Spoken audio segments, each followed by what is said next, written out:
My name is Sarah Maxwell, and I used to believe in the kindness of strangers, in the inherent good of people. I'm 28 years old, and my world was once a quiet haven of ink and paper in a small, cozy apartment in Seattle. I spent my days hunched over my drawing board, coaxing intricate, slightly dark creatures and swirling patterns onto crisp white sheets.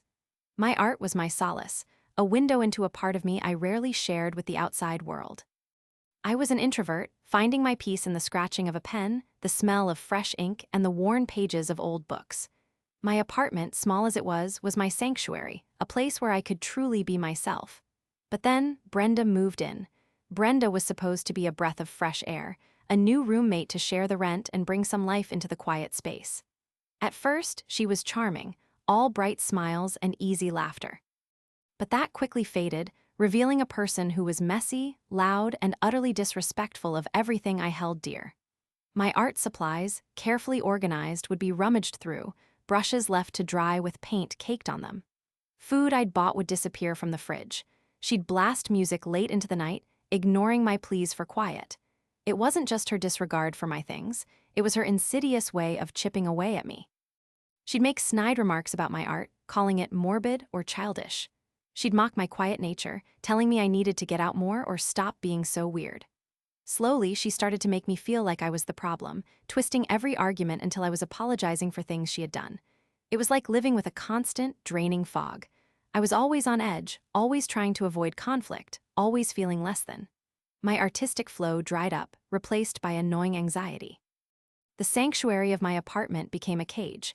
The breaking point arrived like a splash of cold, bitter reality.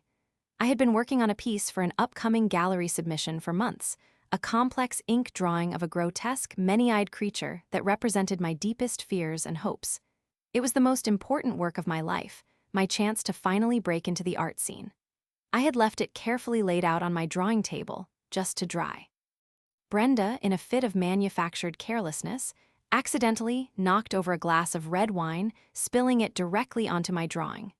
The dark liquid spread like an expanding bruise across the delicate lines, ruining months of meticulous work in an instant. My heart shattered with the paper, but that wasn't the worst of it. A week later, I received an eviction notice. Brenda had gone to our landlord and fabricated a story, claiming I was unstable, that I was damaging the apartment, that I was a danger to her. Despite me being the one who always paid on time and kept the place clean, the landlord, swayed by Brenda's convincing lies, sided with her. I was left utterly defeated, facing homelessness, my artistic dream shattered, my peace destroyed. Brenda watched me pack my few belongings, a smirk playing on her lips, her eyes triumphant. She had won completely, and I was left with nothing but a burning hatred and despair, standing on the curb with my meager possessions, watching her wave goodbye from the window of my former home. I ended up in a dingy, cheap room in a sketchy part of town, the kind of place where the walls were thin and the smell of stale cigarettes never quite went away. The eviction notice followed me like a ghost. Every apartment application was denied, my old landlord's false report haunting my chances. My art supplies, many ruined by Brenda, others lost in the scramble to move, felt like a cruel joke. I felt hollow, an empty shell of the artist I once was. I tried to expose Brenda, to tell our old landlord and mutual friends what she had truly done, but Brenda was too good at playing the victim. She had already spun her web of lies, convincing everyone I was the troubled one. My desperate attempts only made me look more unhinged, more unstable, exactly what Brenda wanted. I tried to find new art commissions to restart my life, but my focus was gone, replaced by a suffocating obsession. I spent hours alone in my cramped room, staring at the peeling wallpaper, my mind replaying Brenda's smirk, her cruel words, the ruined artwork. I couldn't escape her. My savings dwindled, and I became utterly alone. My isolation only fueled my fixation on Brenda. I started stalking her social media, watching her posts, seeing her thriving, hosting parties in my old apartment, seemingly living the life she had stolen from me without a care in the world. This obsession consumed me, poisoning my every waking moment. One night, rummaging through a forgotten corner of my dismal room, I discovered an old, forgotten box tucked away by a previous tenant. Inside, wrapped in yellowed parchment, was a small, crudely carved wooden doll, faceless and disturbing, wrapped tightly in dried, brittle herbs. Beside it lay a leather-bound journal, filled with strange, angular symbols and archaic writings. The journal spoke of binding and reflection, of sympathetic magic and unspoken agreements. It was an old folk magic journal, filled with rituals and spells I barely understood. I didn't believe in magic, not really, but desperation is a powerful sorcerer. The idea of anything that could give me back a sliver of control, that could make Brenda feel even a fraction of the pain she inflicted, was irresistible. I started to read, devouring the strange words, and then, slowly, cautiously, I began to experiment. I performed small, seemingly harmless rituals, focusing my intent, pouring all my hatred and misery into them, aiming it squarely at Brenda. I made a small, distorted drawing of her, a grotesque parody of her features with too many eyes, and used it with some of the journal's instructions. At first, it was just coincidences. Brenda reported a flat tire, a spilled coffee, a missed appointment. Little things, but each one sent a flicker of dark satisfaction through me. It was working. But the journal's entries grew darker, the rituals more demanding, requiring more focus, more of my own energy. I found myself unable to stop. I became gaunt, my eyes shadowed, my skin pale. Every spare moment was spent poring over the journal, preparing the next small act of retribution. I neglected myself, lost a potential job opportunity because I was too preoccupied with these tasks, becoming even more isolated. The line between obsession and madness blurred. I wasn't just seeking revenge, I was being consumed by it. The faceless wooden doll, which I now kept on my makeshift altar, seemed to watch me with an unnerving stillness. One night, while performing a more potent ritual involving a personal item Brenda had left behind, a cheap, gaudy earring I had kept as a painful reminder of her betrayal, I felt a profound chill seep into the room, a sense of something else taking notice. The doll's eyes, though just carved depressions, seemed to flicker in the candlelight. An unholy power coursed through me, a chilling thrill, but it also drained me, leaving me weak and terrified. I realized I wasn't just affecting Brenda, I was inviting something dark and ancient into my own life. I was becoming an instrument, and the cost felt heavier than I could have imagined. Then, the news broke. It was a local bulletin, flashing across the screen of the old television set in my dingy room. Brenda had been found, not dead, but something far more horrifying. The reporters spoke of a rapid, baffling deterioration, a physical and mental collapse unlike anything doctors had ever seen. Her skin was growing mottled, her once shiny hair falling out in clumps, her eyes sunken and bloodshot. She was reportedly mumbling incoherently about unseen eyes and creeping shadows, her mind utterly fractured. They showed a blurred picture of her, taken from a distance, and my breath hitched in my throat. It was her, but it was also a grotesque parody, chillingly similar to the distorted drawing I had made and used in my rituals, the one with too many eyes staring out from her face.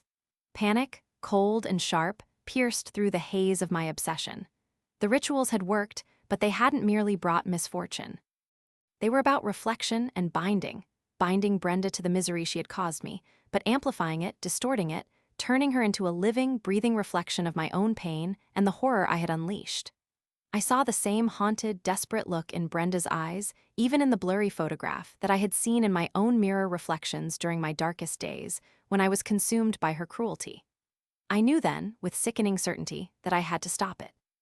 I had to sever the connection, to break the bind, or risk being consumed myself, or worse, becoming the next target for whatever ancient, malevolent force I had invited into our lives.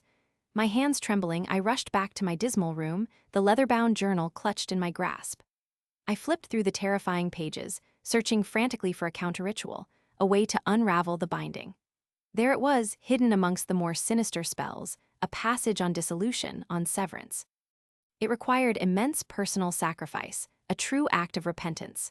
I had to destroy the doll, destroy the drawing, burn the journal, and then offer something precious of my own, a piece of my art, infused with my own essence, not for revenge, but for true absolution.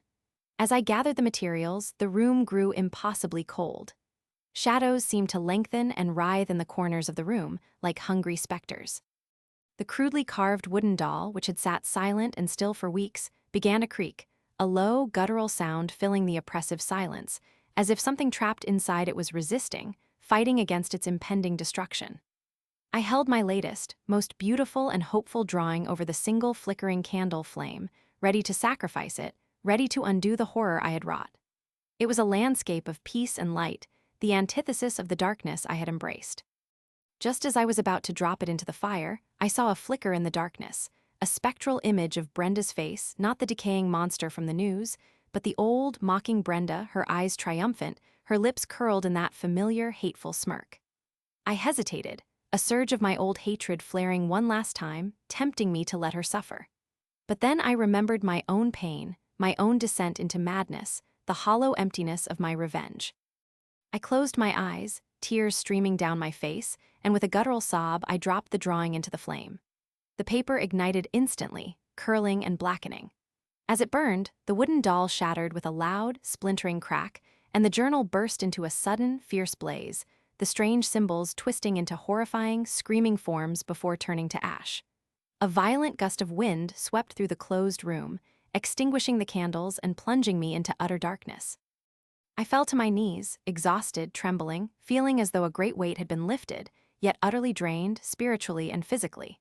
The next day, the news reported that Brenda's condition had stabilized, though she remained profoundly unwell, a shadow of her former self, psychologically shattered, living in a long-term care facility. I felt a strange, unsettling mix of relief and emptiness. The supernatural presence was gone, the crushing weight lifted, but the experience had changed me irrevocably. I could never go back to my old, innocent self. I had seen the darkness, both within myself and in the hidden corners of the world, and it had left an indelible mark. Slowly, tentatively, I started to draw again. My art was different now, infused with a new depth, a more unsettling beauty, reflecting both the horror I had witnessed and the resilience I had found within myself. I found a new, quiet apartment, far away from my old life, far from the echoes of that dark magic. I avoided any further news about Brenda, understanding that some wounds are too deep to ever fully heal, and some debts, once paid, leave scars on all involved. Months passed. My new artwork, infused with a raw emotion and a profound understanding of light and shadow, was a success. People were drawn to its depth and unsettling beauty, finding something both terrifying and captivating in my new style. One evening, after a particularly successful showing at a small gallery, I returned to my new apartment, feeling a sense of quiet accomplishment. On my doorstep, nestled amongst the usual junk mail, was a small package. No return address, no sender's name. My heart hammered against my ribs. Inside, carefully wrapped in brown paper, was a small, crudely carved wooden doll. Faceless, and etched into its base, barely visible in the dim hallway light, were two initials. SM, my own initials. I dropped it with a choked scream, the sound echoing ominously in the silent hallway. The cycle, it seemed, was not entirely broken. Or perhaps something new, something far more terrifying, had just begun.